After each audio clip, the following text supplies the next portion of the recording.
What's going on, people? What's going on, people? Welcome back to another show.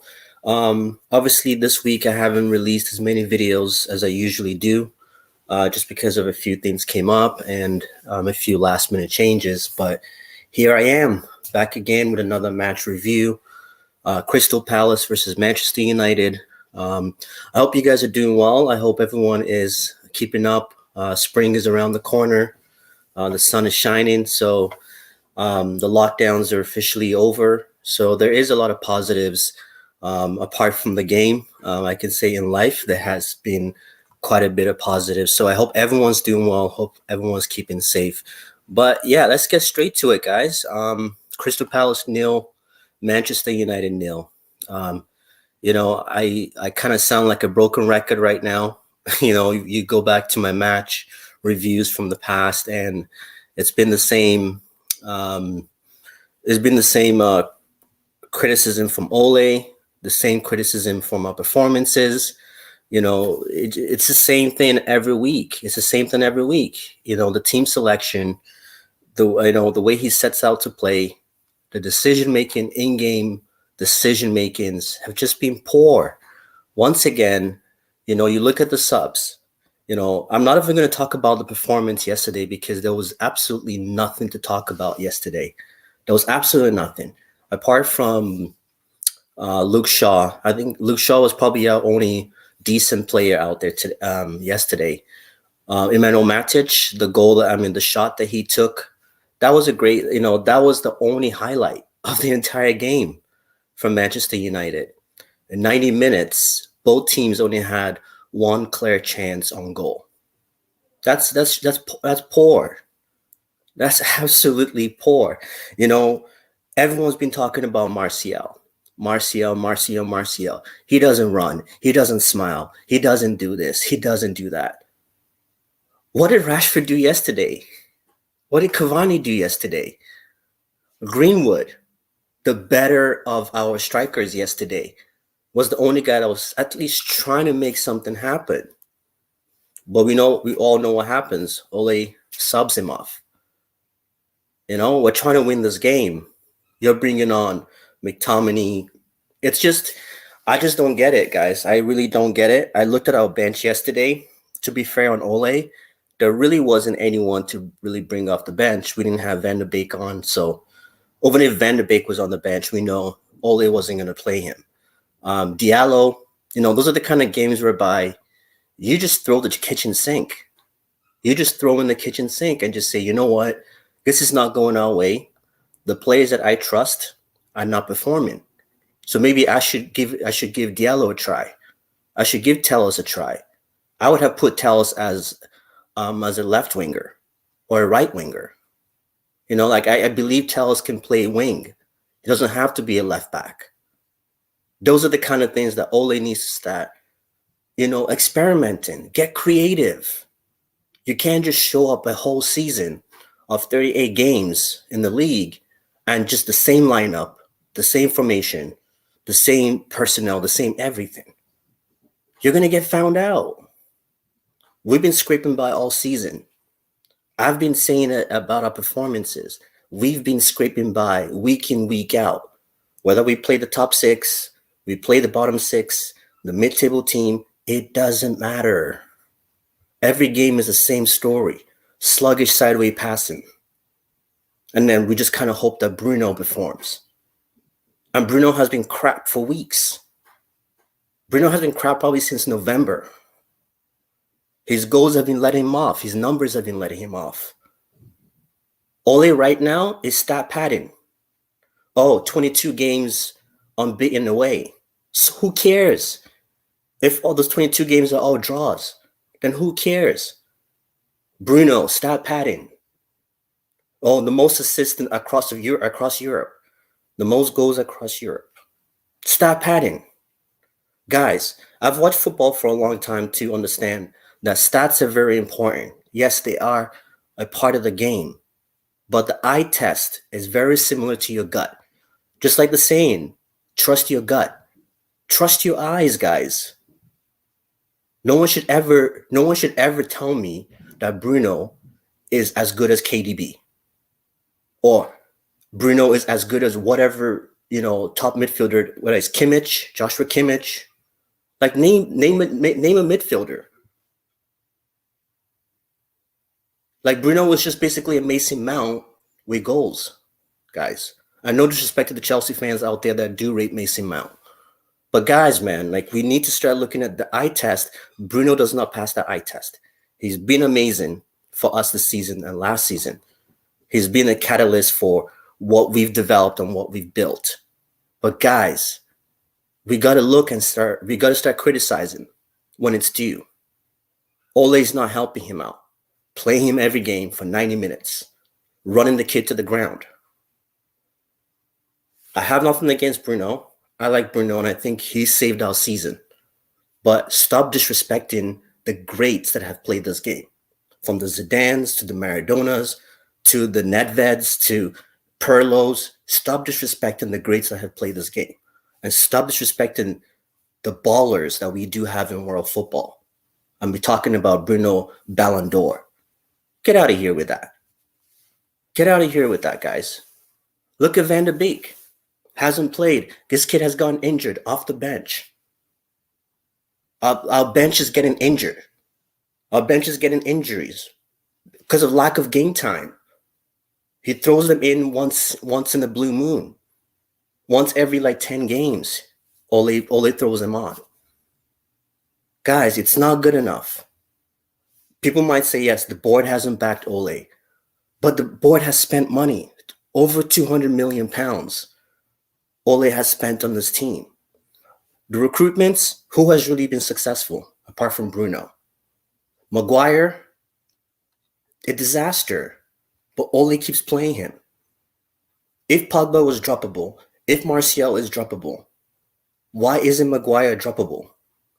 Why does Maguire play every game? Why does Maguire play every game? Ole would rest Lindelof so that he's ready for the big games and play Bailly in the small games. Meanwhile, we've seen that Bailly is our better center. It's the better of the three. He's the best out of the three.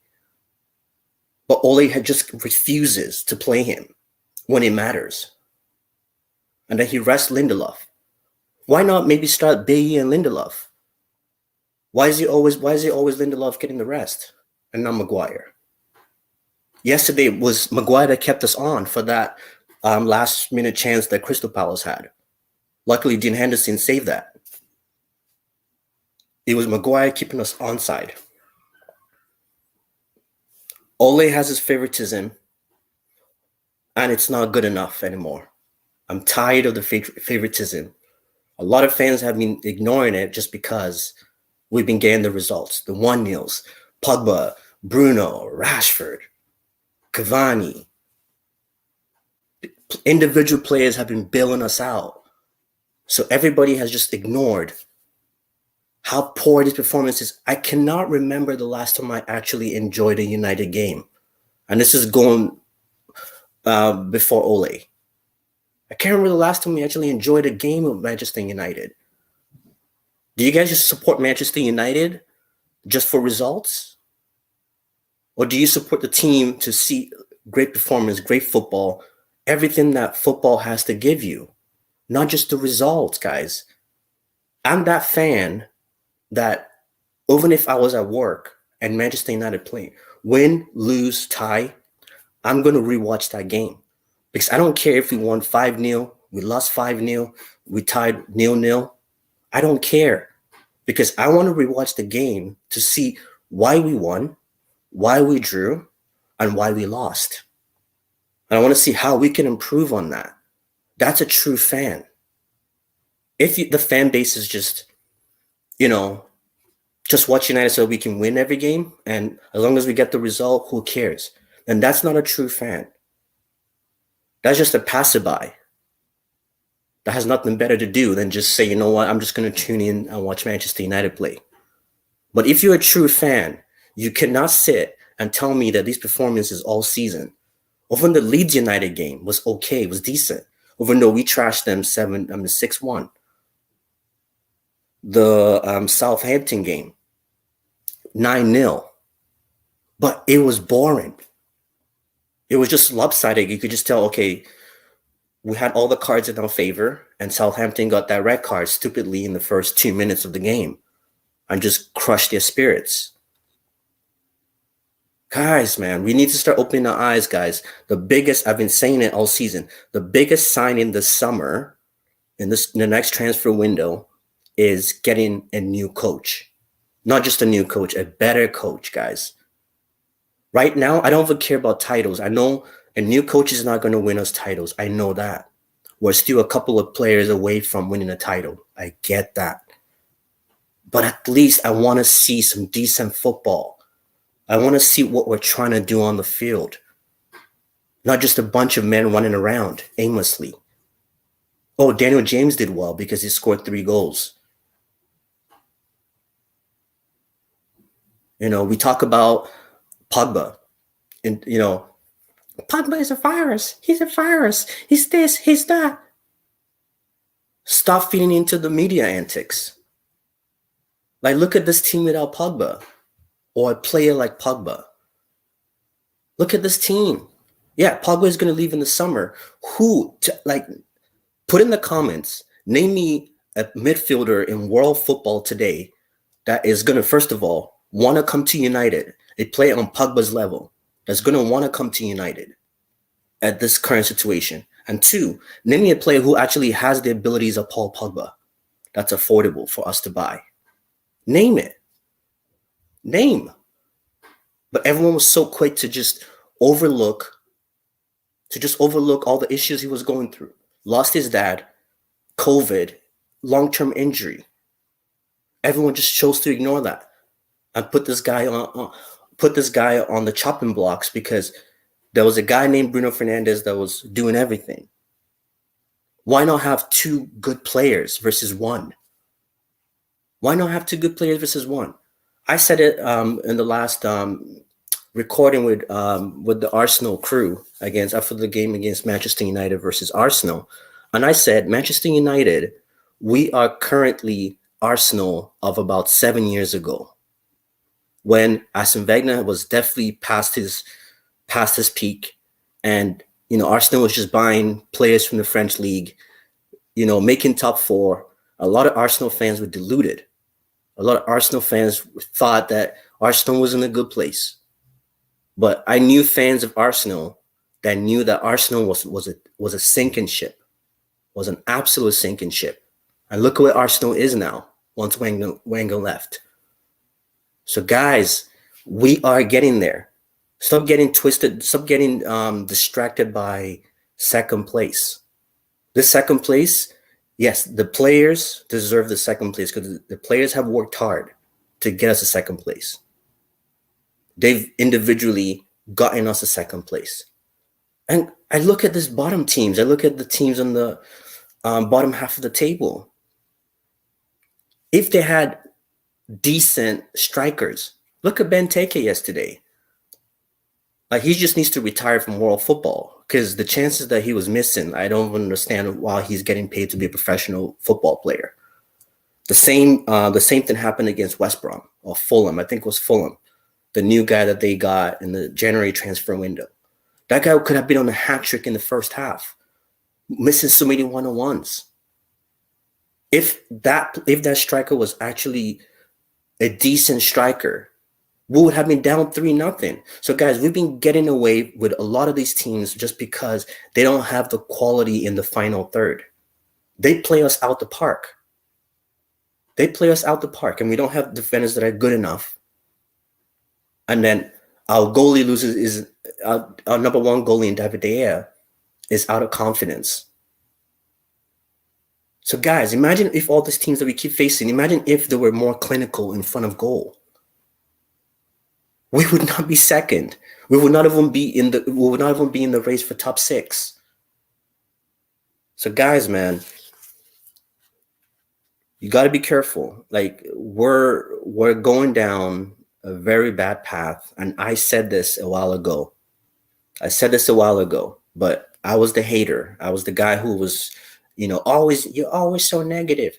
Or second place. always bringing the trophy back. He's bringing this back. Remember Alex Ferguson when Alex Ferguson came into the club? Remember this, remember that. That's all great and dandy. I'm not a fan that watches football emotionally. Yes, I do have some emotions because I'm human and it's a club that I love. But I also I also watch the game with my mind. I also watch the game from an analytical standpoint. I want to understand why we're playing the way we're playing, not just being so emotional about everything, guys. Ole's getting away with a lot of stuff just because he's a legend. 66 points. We're on track to finish the season with 66 points. Pretty much the same points that we finished last season when we came third. So when you actually look at it in reality or in actuality, we actually have not improved. Other teams in the league have just gotten worse. That's all that means. Because of COVID and just different situations that have just impacted the world, guys. But anyways, enough of my rambling. There's not much to talk about the game yesterday because, like I said, we had one shot on target yesterday, one big chance created, which was the Matic shot from outside the box. Other than that, we had nothing. We had absolutely nothing. When I watch Ole on the touchline, he looks like that kid on the beach. He looks like that person on the beach who is very uncomfortable in the water and just keeps clutching for the shore. Every time a little wave comes through, that person is running out the water. And that's what Ole looks like right now. He's sinking. Ole is sinking. He's out of ideas because his favorites, like his McTominays, his Rashfords, his Brunos, his Maguires, now they're letting him down. Now they're disappointing him. And now there's no one to look to because his bench that he's neglected all season, well, Beak is injured, so it doesn't really matter at this point. Those players are neither fit or ready, game ready to make a difference when they come on because Ole has neglected them all season. Anyways, that's my wrap up, guys. So those of you out there that were, wanted Pogba out, Ole's the man. Look for yourself. All the players, maybe apart from maybe Andres Pereira, pretty much all the players that have left this club since Ole took over have gone on to do better things. Ashley Young, Lukaku, Sanchez. Do I want them back in the club? No, I don't want them back in the club. But at some point, we got to start connecting the dots. They're about to win the Italian league. They're on course to win the Italian league. You had Dallo. Dallo, he's off and on in the Roma team. AC Milan team. That's cool. This is getting more game time there. What's his name? Chris Smalling, AS Roma. He's loved there now. He's their number one center back. He's having a great time in Italy. Look at Lingard, the most recent, Jesse Lingard. This guy could not kick a football in Manchester United for 12 months. Ole just chose not to give him a chance. And now he's coming out in press conferences to talk about what I've been saying, what some other fans have been saying. The treatment, Ole is masking it. Ole is like the perfect politician. Perfect politician. He smiles all the time. Oh, we need to get back to winning ways. The old Manchester United under Alex Ferguson. He gives the fans what they want to hear. But the reality of what he's doing is not what we want and what we want to see, guys. Look at Jesse Lingard. Look at what he's doing at West Ham. And don't cut me that. Don't sell that. Oh, because of Manchester. Manchester United is a big club. The pressure of playing for a big club. Cut that nonsense. West Ham is sitting fourth in the league. Lingard has played international football in the World Cup. I think Lingard has had enough experience. He's won the Europa League. He has enough experience at the top level. So cut me that. Yes, was he playing his best? But playing under Mourinho, that was out of his, past his prime. Van Gaal, and who else? And now Ole. So these players have not gotten the right proper development that they need to grow. Since what? Since Jesse was 22 years old, this kid has not had a proper coach since he got to the first team. Same with Rashford. Martial came to Man U when he was 19. Martial came to United when he was 19. What development has taken place? Oh, he's 25 years old. He should be doing better. Doing better with what? Doing better with what?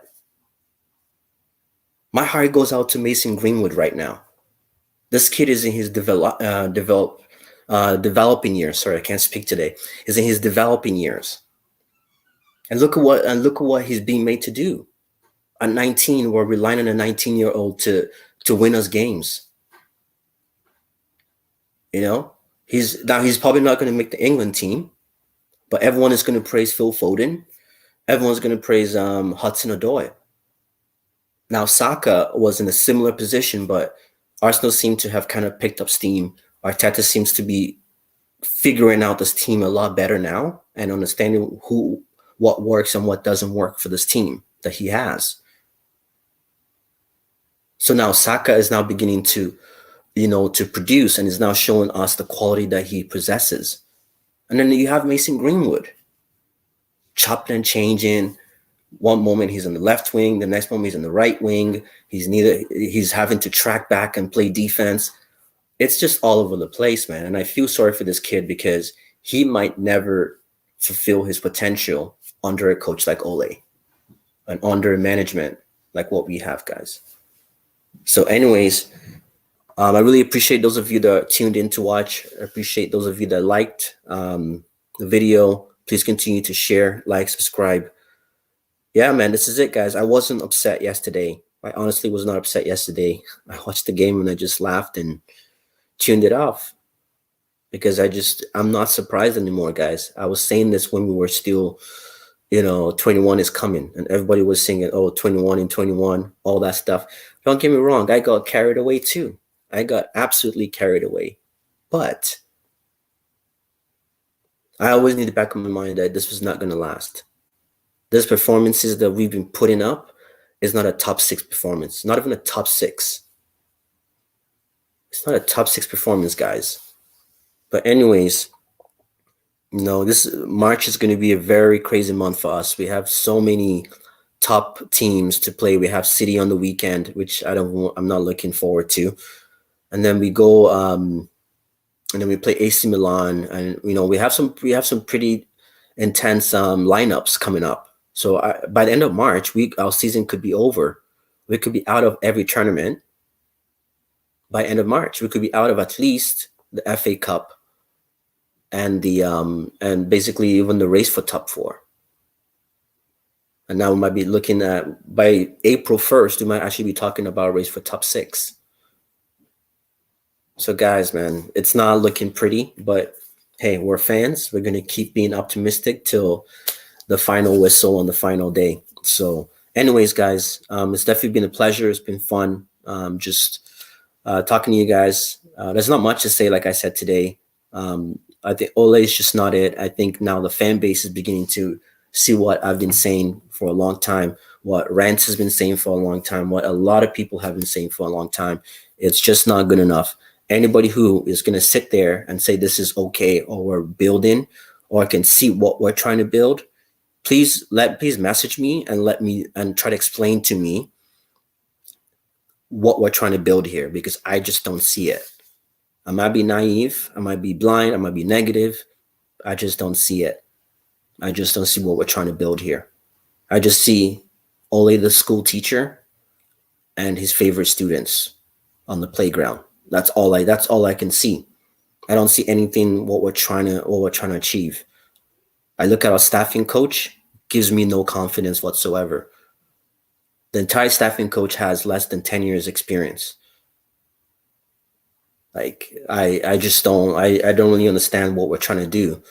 I'm Manchester United, the 3rd richest club in the world, the most valuable sports brand in the world.